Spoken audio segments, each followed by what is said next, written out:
drafted or did you enlist? I was drafted. Um, Actually, it was on Christmas Eve when I left. The year.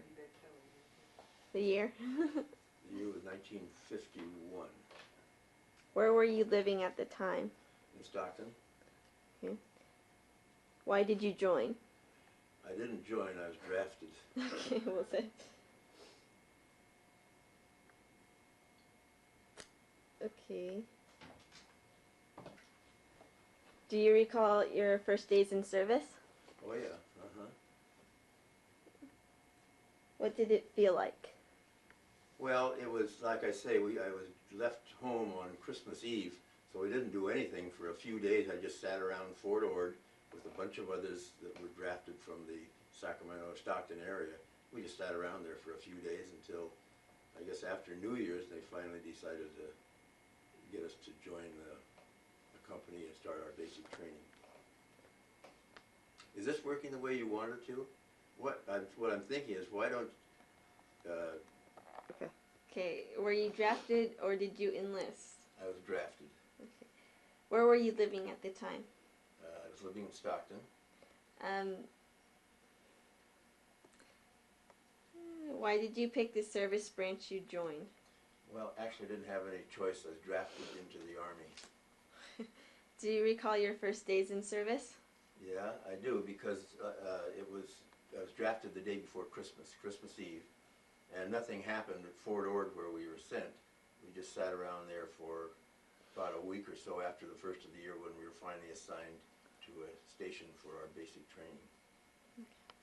Tell me about your boot camp training experiences. Well, boot camp I think is for the Navy, but I was in the Army, so it was basic training, and I took it at Camp Roberts, which is down near San Luis Obispo. The camp had just been reactivated, and we were assigned to a company down there, and we started our basic training for all the way from the manual of arms with a rifle to shooting to use of all kinds of different weapons, and it lasted for, I believe, about 12 weeks. It was interesting because it was, for me, I knew I had all the answers, and I went down there and they put some discipline in me, and it did me a lot of good, I think. Do you remember your instructors? No, I don't. It's been too many years. How did you get through it? I got through it all right. After basic, I was accepted in something they call the leadership course, so I went to that for 6 weeks, and I thought, well, that's a good way of delaying, whatever it is, but then I found out that the leadership course was the primary way into the infantry, and so I ended up as an infantryman. But I was able to stay at Camp Roberts as a education and information non-commissioned officer for a couple of months until finally they caught up with me and sent me to the Far East. Okay, which war did you serve in? Korean War. Where exactly did you go? Well, we were in the northern part, actually above the 38th parallel, in a place called Chorwarn, and near another town called Pyongyang, which is not the capital, but another similar name, in the central front of Korea. Do you remember arriving and what it was like? Yeah, we landed on a landing barge at a port called Incheon, and we were moved from there by train in a boxcar, and moved up to a place called Chuncheon. From Chuncheon, I was assigned to the 2nd Infantry Division, and Company B, and that's where I ended up. What was your job or assignment? I was started out as a sniper, and ended up as a automatic rifleman using the old Browning automatic rifle, and I had that for the rest of the time I was there in Korea. Did you see combat? Yes. Were there many casualties in your unit? We had casualties, yeah. There were several that I can recall. Tell me about a couple of your most memorable experiences. Well, one of them was sort of funny. I still think about it. When I went through basic training, I didn't have the instruction for use of dynamite or explosives. I had KP, I think, that day.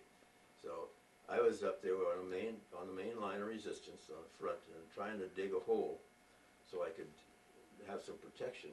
And I found some explosive called C2. So I got a block of that, dug a hole, put some rocks over, and had a fuse on it. I thought it was a fuse, but I tried to light it with a cigarette lighter, and I couldn't. Finally, somebody watched. He said, "What are you trying to do?" "I'm trying to light this fuse so I can blow this hole and get a place to have my little hole there to hide in." And the guy said, "You know, that's primer cord. Primer cord burns at the rate of 200,000 feet a second. In other words, if that thing had ignited, it had blown me sky high." But it was one of the things, it does take an electric starter to ignite it from what I've heard, and I was trying to do with a cigarette lighter, it wouldn't work. So that was one way of doing it. And also trying to dig a hole with hand grenades, it doesn't work either. Were you a prisoner of war? No.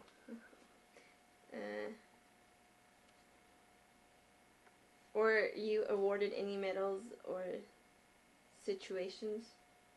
No, I got the combat infantryman's badge, and then the Korean service pin with 2 battle stars on it, and the United Nations medal. I was put in for a Bronze Star. I captured a prisoner, and they offered me the Bronze Star or a week in Japan. Well, at that time I could care less about a Bronze Star, so I went to Japan for a week. How did you get them? The prisoner? No, the medals, or... Well, the medal was the combat infantryman's badges for strictly for being in combat, and the others were just for being in Korea, and then the battle stars, of course, for the two offensives we were on. How did you stay in touch with your family? By mail. My wife, she wrote to me generally every day, and I wrote not as often, but as often as I could. You called me from Japan. What was the food like? The food? Yeah. Well, I can't complain about it. I've always been one to enjoy eating, and the food I was always satisfied with it, even though some of it was in cans, our little sea rations, a can of corned beef hash and fruit and things like that. It was good. I was satisfied with it. We didn't always have hot meals. Did you have plenty of supplies? Yeah, adequate ammunition, food, everything. Did you feel pressure or stress? Feel what? Pressure or stress? Yeah, when you're doing things that, like going on a patrol out until you receive fire from the enemy, it's sort of stressful to go out and do that. And when you get fired upon, then you have to get out of there pretty fast. And so yeah, it was obviously a pretty stressful time. Was there something special you did for good luck? Yeah, my wife sent me a pair of red underwear that she had embroidered a white heart on the back, and I think it said "I love you," and I wore those as often as I could. How did people entertain themselves? Well, we played cards a lot. That was about it when we had a chance to. Otherwise, we were always, on the lookout trying to protect ourselves from the enemy at that time. What did you do when on leave? On leave? Yeah. I didn't have any leave. I just went over there, and then actually I had the trip to Japan, 2 of those, and I went to a place called Atami, which is a seacoast town that the Army had a hotel there, so we went there and spent a week there, and the other time spent a week in, I guess it was in Osaka, just touring around like tourists, and in fact enjoyed it very much. I have a lot of pictures of that. Do you recall any particularly... What were some of the pranks that you or others would pull? Well, one thing we did when we were in reserve, we moved back off of the line for a while. We were a lot more at ease, and at night it was cool, so we'd always build a big bonfire. And it always seemed that somebody would throw in a couple of bullets, .30 caliber ammunition. they'd go and they'd pop and they'd bust the casing, but it'd scare everybody. They'd never shot the slug out of it. The other thing is, with our rations, we had a small can of jam, just about the size of some of these little, I like the chewing tobacco cans, you know, a small size. And somebody would throw one of those things in the fire, and they would actually blow up, and this boiling hot jam would be blasted all over you. And everybody got a little burn from that, and it'd get on your clothes, and you'd never get it out. It was always sticky and everything, and you had no place to wash. When you, about once every 2 weeks, they take your clothes off and give you a whole new stuff. But other than that, that was about the only pranks I can recall. Do you have photographs? Yeah, I took quite a few photographs over there, Okay. slides.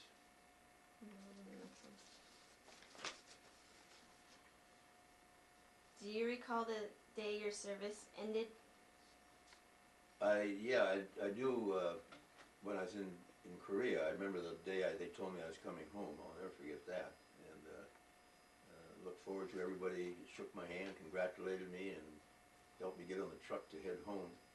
And once I got back to the United States, I sent to Fort Ord, and from there I just processed out of the Army, and it was no big deal, you know, I just got out and that was it. But leaving Korea was the event. What did you do in the days and weeks afterward? After I was in the Army? Yeah. I think I just sat around for a while. We had our oldest daughter who was born, she's a baby, and I think I stayed home for a month or two and then went back to work with PG&E. Did you make any close friends while in service? Not too many. Most of the people in the squad that I was in were from other areas, and I have stayed in touch with one especially who was the company clerk. We went in together, and he lives down in Lexington, Kentucky, and we communicate by email or phone quite often, but he's the only one.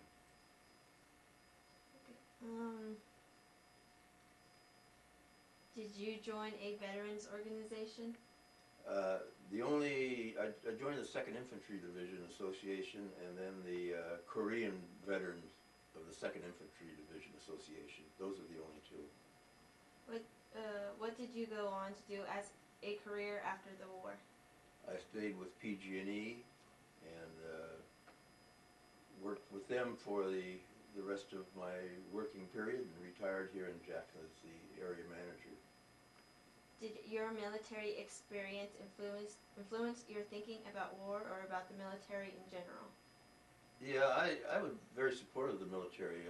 Like I say, I thought it did me a lot of good. A young kid going in there that had all the answers, and they straightened me out, and they straightened a lot of other people out. And other fellows I've talked to that have gone through the same experience all feel that it was a worthwhile experience. If in a veterans organization, what kinds of activities does your post or association have? Well, they have a convention once a year, which I've never attended. That's about it. Do you attend reunions? No. How did your service and experience affect your life? Well, it disciplined me a little bit more than what I was really used to. Like I say, it straightened me out as a young man. I think it gave me a sense of responsibility that that I didn't have perhaps before. It just made me a better person, I think. Is there anything you would like to add that we have not covered in this interview? No, I think you've covered it pretty good. I don't remember too much after 50 years, but I enjoyed talking to you very much. Okay, well, thank you for letting us interview you. Okay. Were there many casualties in your unit? Were you drafted or did you enlist? I enlisted. Where were you living at the time? I was living in Stockton, California. Why did you pick the service branch you did? I really don't know, except that I had always liked the Navy, and so I chose that. Did you recall your first days in service? Yes, I do, because it was my first time away from home, and there were a group of about 20 of us that joined at the same time, and I was a little apprehensive about going. I remember I left from the train station in Stockton, and we went to New York. What did it feel like? Kind of scary. I was only, I was 17 or 8, I was 17 at the time, maybe 18. My mother had to sign for me.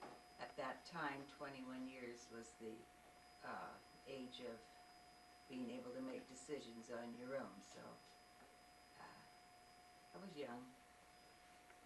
Can you tell me about your training experiences?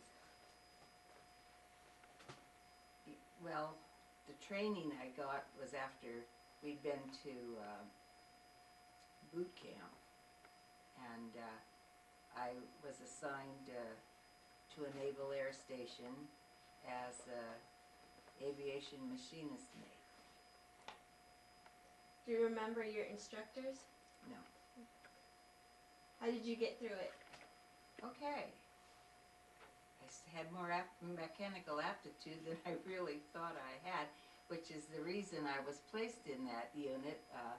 When they tested us, they took a battery of tests when we first got to boot camp, so that they could determine where proper placement for our abilities was. And I remember sitting with that mechanical test and just following all of the little lines around, and apparently did pretty well, because they said I should be a aviation machinist mate. I'd never worked on a machine in my life. Which war did you serve in? World War II. Where exactly did you go? Well, as I said, boot camp was at Hunter College in New York, and from there I was sent to Norman, Oklahoma, and that's where we learned what we needed to know to be aviation machinist mate. And from there, I was sent to Alameda Naval Air Station. At that time, when we finished our training, they told us that they would try to place us as close to our home, if in fact that's where you wanted to go. And Alameda Naval Air Station was closest to Stockton at that time, and so that's where I was sent.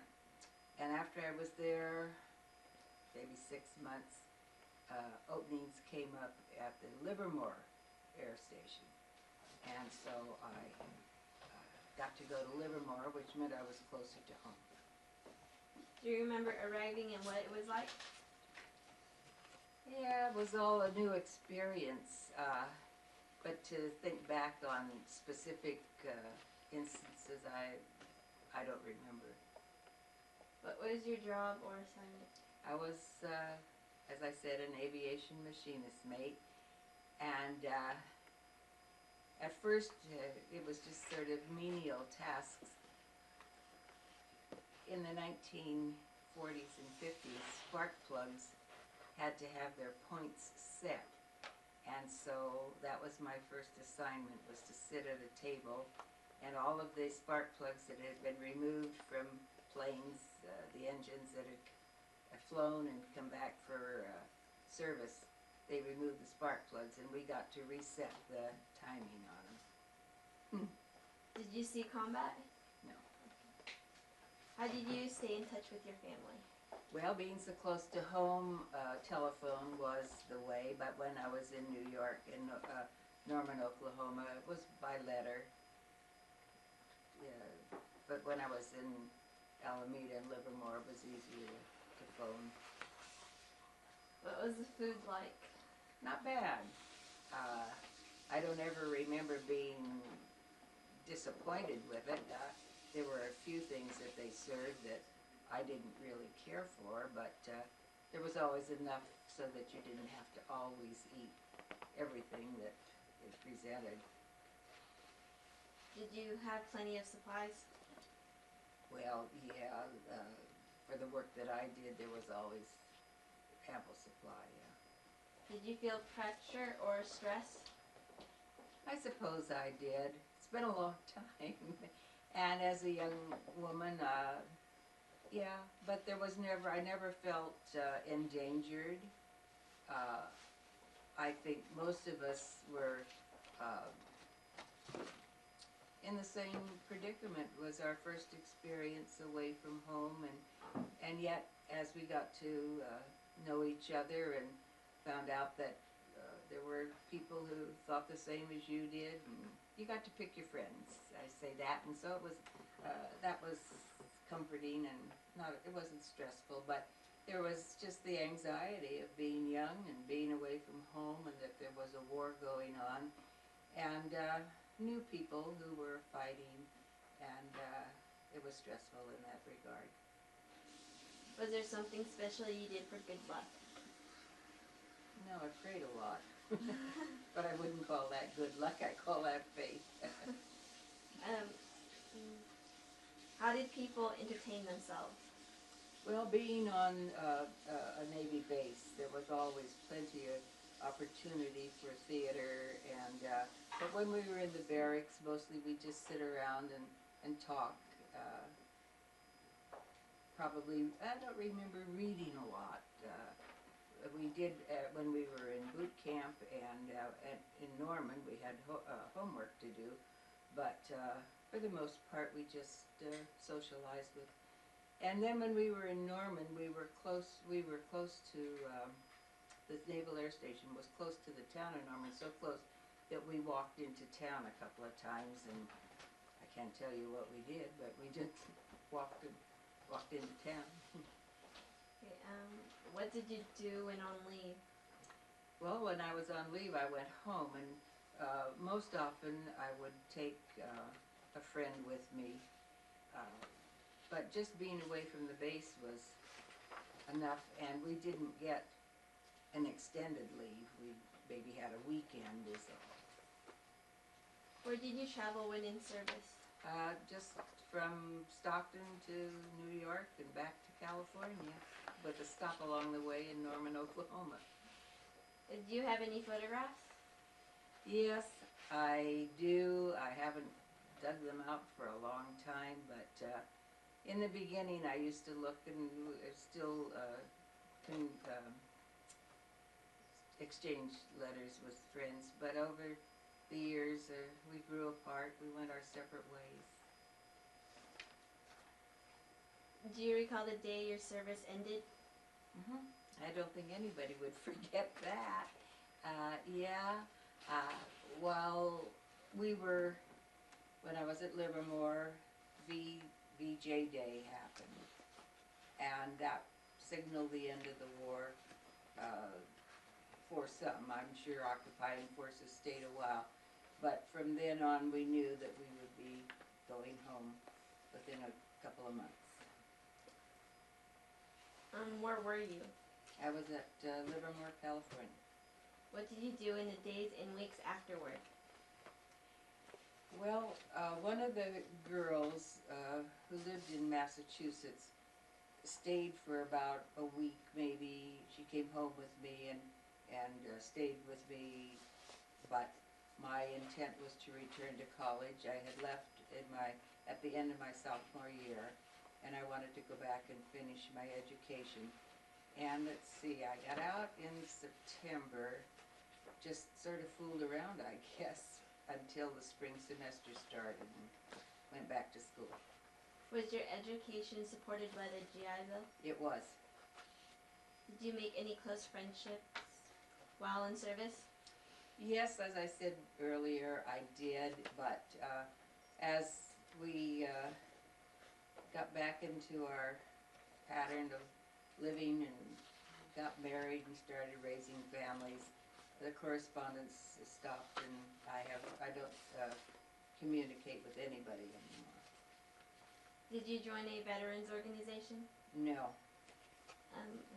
What did you go on to do as a career after the war? Well, I had 2 years of college to complete, so I graduated from the University of the Pacific, and I had a bachelor's degree in sociology, I started working as a social worker for the San Joaquin County.